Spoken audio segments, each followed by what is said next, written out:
5 must-watch shows. I think if you want to binge, these are 5 shows you need to watch. Number 1, Breaking Bad. Breaking Bad is one of the most greatest shows ever produced ever.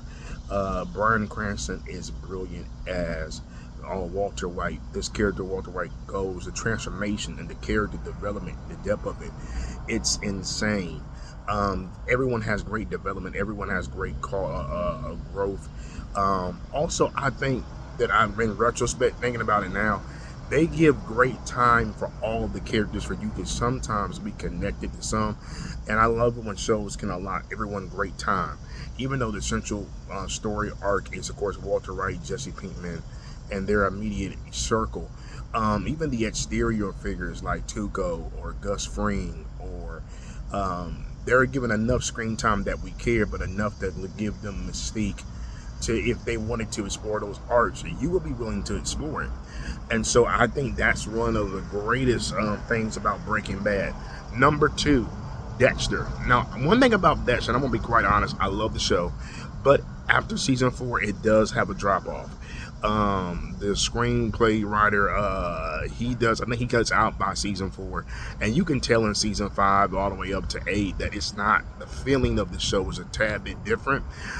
So I do want to let y'all know that the feeling of the show is different. The flow does become different, but season 1 through 4 is masterful. The Trinity Killer arc is just brilliant. Dope season 2. I mean, so many different angles on that show that's just amazing. Number 3, this is like most watched binge-worthy shows. I would say Power. That story of Ghost Tommy, it's a phenomenal story. It's a phenomenal angle. A lot of great things happen in Power. A lot of twists and turns in Power. They are great at bait and switch on those shows. Number 4, Greenleaf. I know it's more about a church family, but it gets deep in Greenleaf. There's some great story arc in Greenleaf.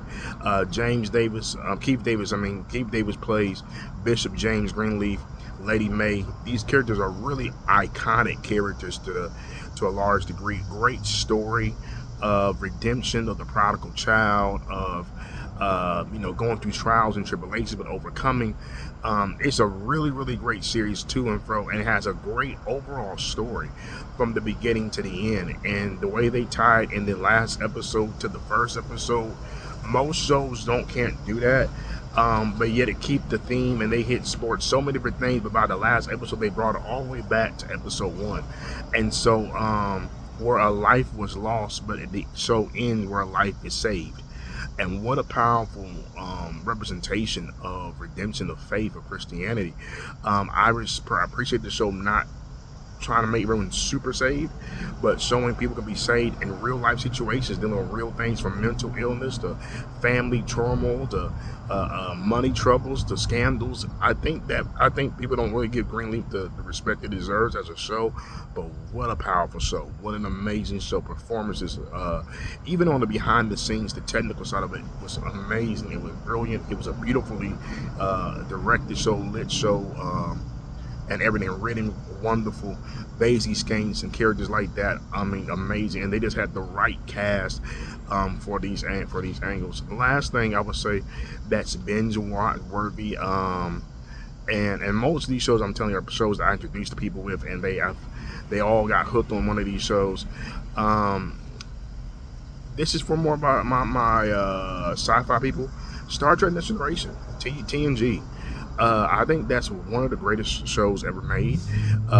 Even though it's older show. Now, once again, you gotta be more into Star Trek lore to like this show, but it's a phenomenal show. It has great messaging throughout the series, and it's just a powerful show. Pastor Stewart is Jean-Luc Picard. I don't see no one else that can play that character, just like Captain Kirk is William Shatner, and he's such a distance from William Shatner of Captain Kirk. These are two totally different captains. Their ships are two totally different ran ways, which I appreciate that it's not a continuation of the original, but it builds off of what the original has given us as a foundation. And TNG is the bridge to Deep Space Nine and Voyager, but it's still one of the most beloved pieces in the Star Trek franchise. So if there was a series I would say to check, I would say TNG, then Deep Space Nine. But those are my picks of binge-worthy shows.